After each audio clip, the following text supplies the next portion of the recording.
If a shark cuts the internet cable at the bottom of the ocean, how is it fixed? And more importantly, how do we even know where the cable is damaged in the vast ocean? In this video, we'll explain everything. The traffic of the whole YouTube platform passes through hidden cables at the bottom of the ocean. These underwater cables are like invisible highways we use every day, but cannot see. The network of undersea cables is so big that it connects all continents. These cables are laid as deep as 8,000 meters underwater, where the pressure is about 5,300 kilograms per square inch.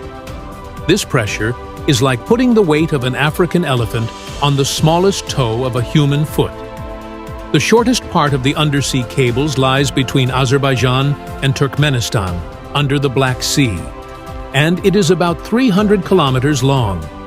The longest section is 6,600 kilometers long, called the Maria Cable. It starts at Virginia Beach in the USA, travels through the dark depths of the Atlantic Ocean, and ends in Bilbao, Spain. If we combine the total length of all the undersea cables in the world, it exceeds 1.4 million kilometers. This is so much that if we wrapped these cables around all the planets and moons in our solar system, there would still be enough cable left to circle Earth again. Laying such long cables at a depth of 8,000 meters is no easy task. Laying just 1 kilometer of submarine cable costs up to $2.5 million.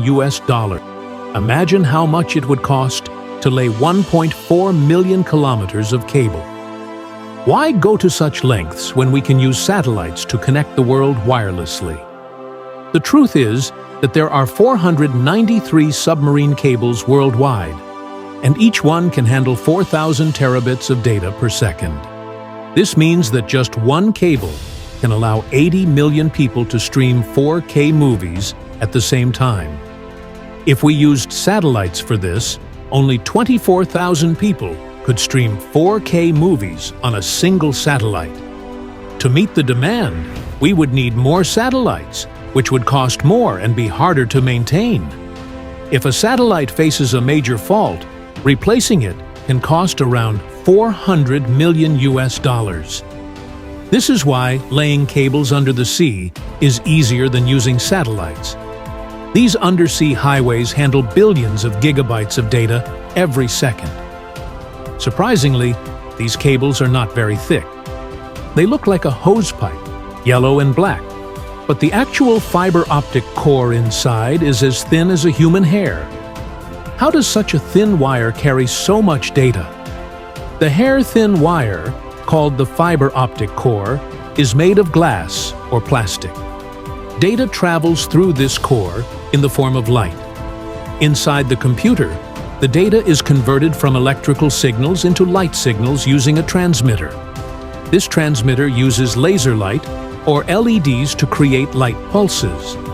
These light pulses represent binary data, ones and zeros. A pulse means 1 and no pulse means 0. These pulses travel through the core, which is covered by a layer called cladding. The cladding reflects the light back into the core through a process called total internal reflection. Over long distances, the light signal becomes weak. To solve this, repeaters are installed every 100 kilometers to boost the light signal. Since there is no power source in the ocean, these amplifiers are powered by DC current passed through a copper layer in the cable. Fiber optic cables can send multiple signals at once using a technique called wavelength division multiplexing, WDM. Different colors of light are used, with each color carrying separate data packets. When the data reaches thousands of kilometers away, a photodiode or photodetector converts the light signals back into electrical signals. The computer or mobile device then reconstructs the data into graphics, text, or any required format. Despite their strength, these cables can be damaged by earthquakes, shark bites, underwater volcanic eruptions, or fishing activities. The biggest reason for cable damage is fishing, where trawlers accidentally drag their equipment over the cables.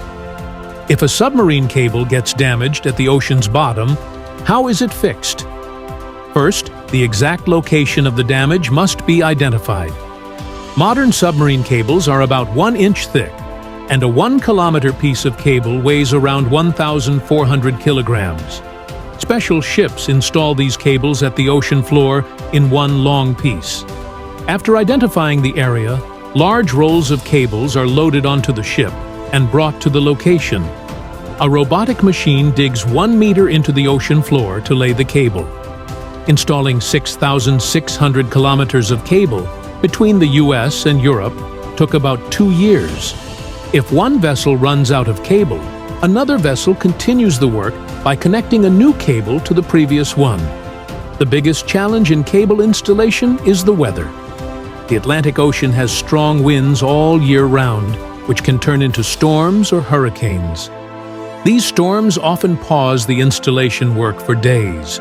Repairing cables is even harder.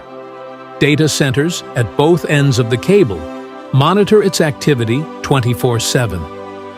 If the connection breaks, a device called an Optical Time Domain Reflectometer, OTDR, sends light pulses from both ends to find the exact location of the damage. Once the location is identified, remotely operated vehicles, ROVs, are sent to the ocean floor. They examine the damaged cable and bring it to the surface. The damaged part is removed, and a new piece is carefully joined. Fiber optic cores are made of glass, so connecting them requires precision to ensure a seamless join. This process is called splicing. If the cable is too short, extra cable is added before laying it back on the ocean floor. Now you know how submarine cables work, their installation and repair process, and why they are better than satellites.